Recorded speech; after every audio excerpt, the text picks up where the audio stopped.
Next speaker is perhaps someone who doesn't need any introduction, but I'll still make an attempt to give him one. Apart from being a stellar Stupasa actor, he's been an NCC cadet. He's someone who's received training from the British Army, the Royal Navy, and the Royal Air Force.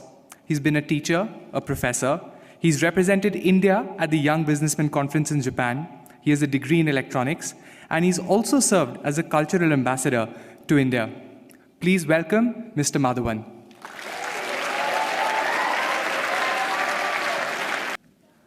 So, first of all, thank you very much for having me here at the Inspire series. It's worked dramatically. I'm already inspired to be addressing this really august intellectual gathering of people from Harvard, a place that my mother thought I will never reach.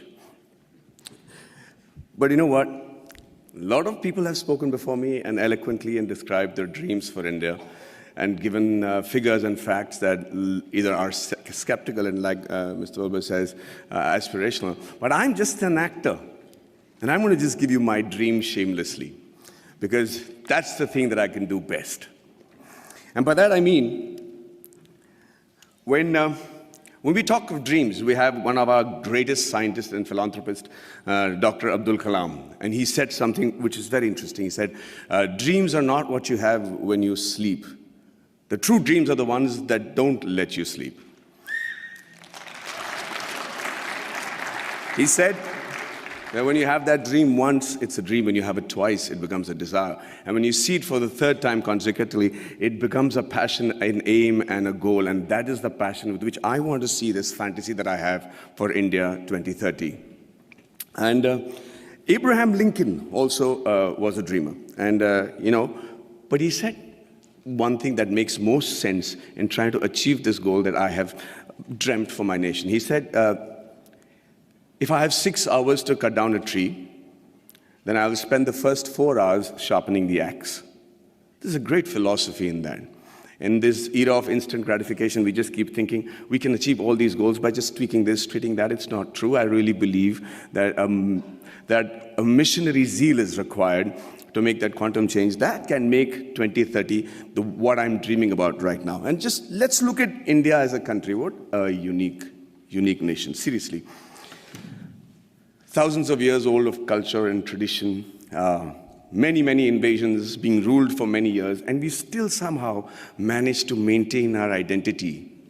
We still somehow have managed to maintain our Indianness, our beliefs, our faith. And, there has been, we have our drawbacks. There is corruption, there is violence, there is differences between the different religions and sects and castes and everything. But I can't help but think, looking at India, at the geography, that we're not doing really that bad.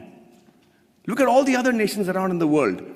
Look at our neighbors. Compared to that, there is somebody in India who's doing something right for us to be called a growing economy and being projected as the third largest economy in 2026 and the most educated and young nation in the world. And it's still functional democracy. So let's first accept the fact that there is somebody, some people in India with the right ideas and the ability to lead the nation to where we are today. Under that assumption,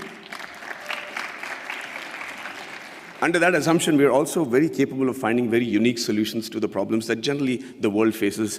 One of them, of course, is the fact that we found freedom through non-violence and non-cooperation. Who would have thought that was possible? We have some other great... No, seriously, I mean, it was as radical a thought then as it is today.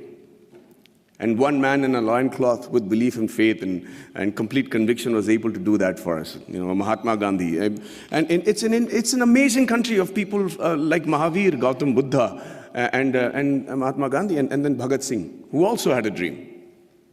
He dreamt then, 85 years ago, that I dream of an India where no infant cries for the want of milk. No youngster is deprived of relevant education, and no youth goes door to door finding a job. Sadly, it's still a dream today.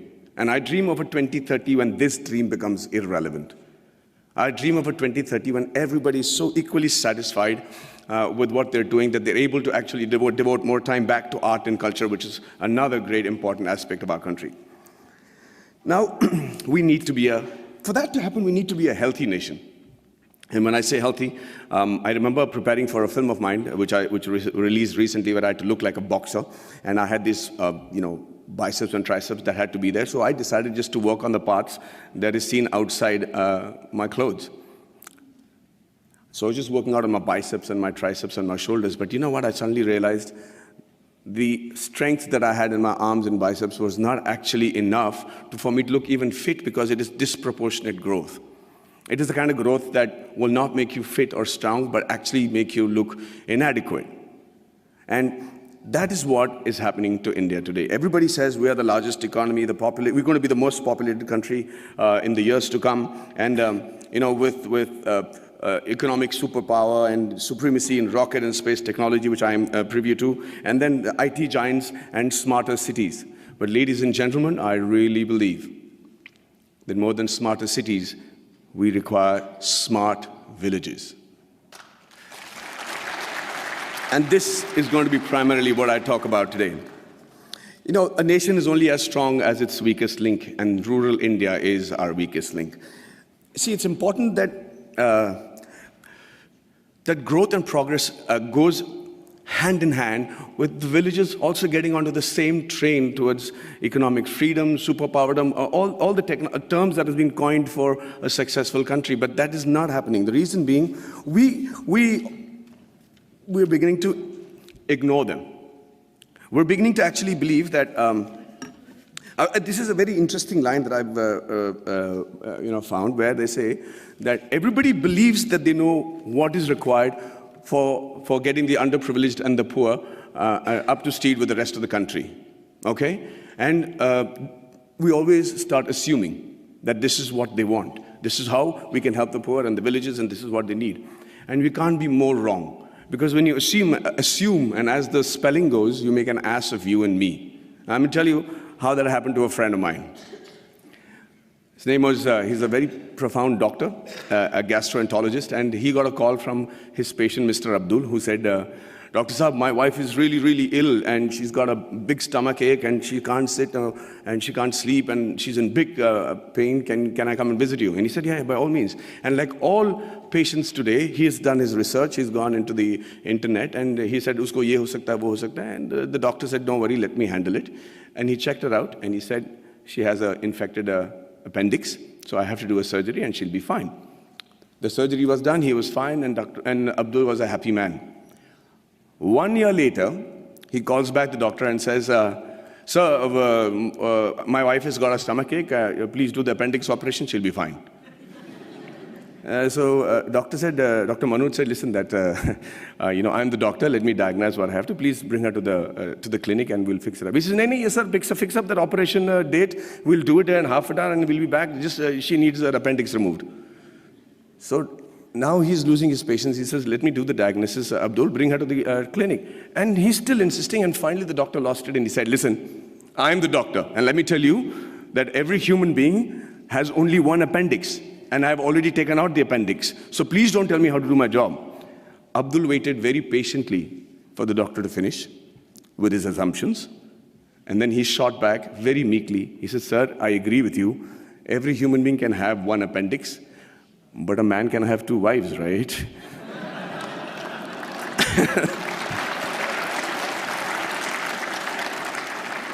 So when we start assuming what the rural India needs, we do what I think is most dangerous. In my vast experiences of shooting in really rural Indias, and villages and small kugramams, like they call it in Tamil, really small places, I realized, shockingly, that the biggest financial burden for a person of this particular village, would you all be able to guess what his biggest financial burden is? 5 minutes? Hey, so I'm going to speak for 20 today. I'm going to reduce the number of questions. I'm prepared. Is that okay? Okay, so can you all tell me, anybody, quick answers, anybody know which is the biggest financial burden for a man in one of these small villages? Sorry? Theft. Health. Okay. No, not health. Not the marriage of a daughter, not education, not, sorry? Liquor. Thank you for reminding me. No. Say that again. Dowry? No. No. No. No. Oh, let me put you out of your misery. No, I'm saying, what does he need financial assistance for? The answer is the untimely death of a relative, of a senior in their family. That is the one occasion he can't prepare for.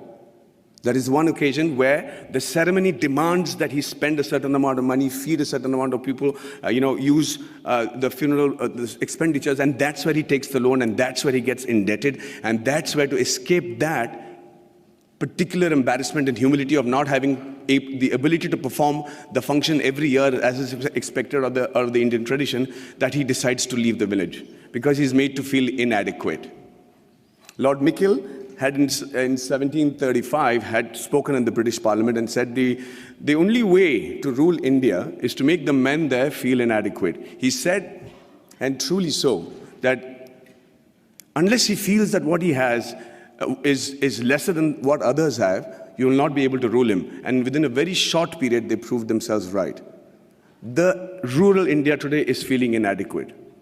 They're feeling like they're not even part of our country. And what happens with that is, they start then looking at opportunities in villages and saying better education, better health, better lifestyle, and no humility for not having performed the funeral properly. They decide to give up who they are and move to the cities. And who they are is what is more important for us to understand. Who they are actually the timekeepers and the bookkeepers of our deep-rooted traditional culture and stories. You should see how tradition and culture flourishes in a happy village in India. We don't have psychiatrists as a big fashion thing in India, and they still manage to maintain a great level of sanity. There's a great phrase from the poem If by Rudyard Kipling, where it says, dream but not make dreams your master, think but not make thoughts your aim. Meet with triumph and disaster and treat those two impostors just the same. It's very easy to say it, but how do you treat those two impostors just the same? The answer lies in the tradition and the culture and the books and the epics that are so prominent and predominant in our country. The Bhagavad Gita, the Quran, the interpretation of that in the subcontinent, the Bible, the Guru Granth Sahib, the granny stories. And you know how to handle the diversities and the setbacks, and you're able to sit back, reassemble yourself, come back and fight with the same glory again. And when you don't give a villager that, you're depriving him, we're depriving ourselves of what I think is one of the most important survival tools in today's world, which is the culture and tradition. So I dream of a 2030 where rural India is as developed as the rest of the world, was as aspirational as the rest of India, and where the villager is provided with the same opportunities as it is available in the cities. And after a hard day's work, a villager is actually able to come back, sit down, have a drink, put his feet up, and start thinking about art and culture and poetry. That would be a dream that I have for 2030, a practical dream that I have for 2030. And the dreams that your parents and my parents had when we were in college, urban middle class, where everything revolved around the boy studying hard, getting into a technical college of a repute, and then getting into a reputed management college, and finally, the green card. And if it was the girl, then it was a spouse with a green card. I dream of a 2030 where students the world over will dream of a blue card, will dream of having once actually come to India and study and imbibe the knowledge that we have as a nation. It used to be true. We were the first university in the world. Nalanda was a university where people came in from far and wide.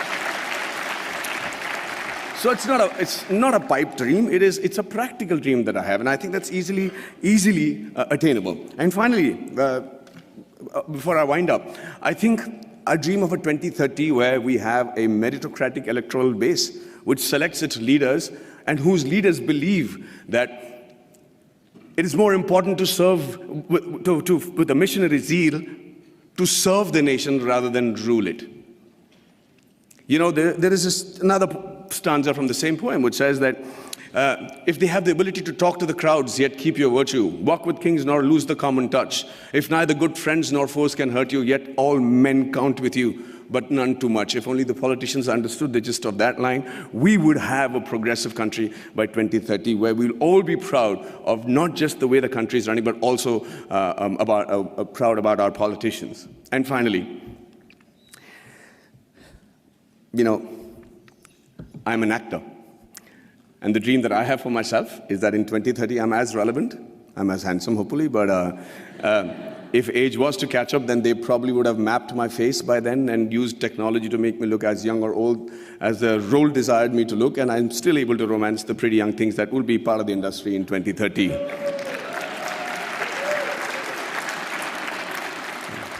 Well, I see that's got many guys going, yeah. And finally, as an actor, I'm used and prone to dialogues. I love to speak dialogues, and I recently found a line that blew me apart, and I thought was a phenomenal Hindi film dialogue, where this great gentleman had said that whatever I am today, and all the achievements that has been possible by me, and what will eventually also be possible by me in the near future, is all because of my angel mother. Do you know who said that? Do you know who said that? Shockingly, Abraham Lincoln. So I dream of a 2030 where every Indian says the exact same thing about his mother, and not just about his mother, but also about his motherland. And also, for the sake of posterity, about his mother-in-law. But hey, ladies and gentlemen, what do I know? I am an actor. Thank you very much for your patient hearing, and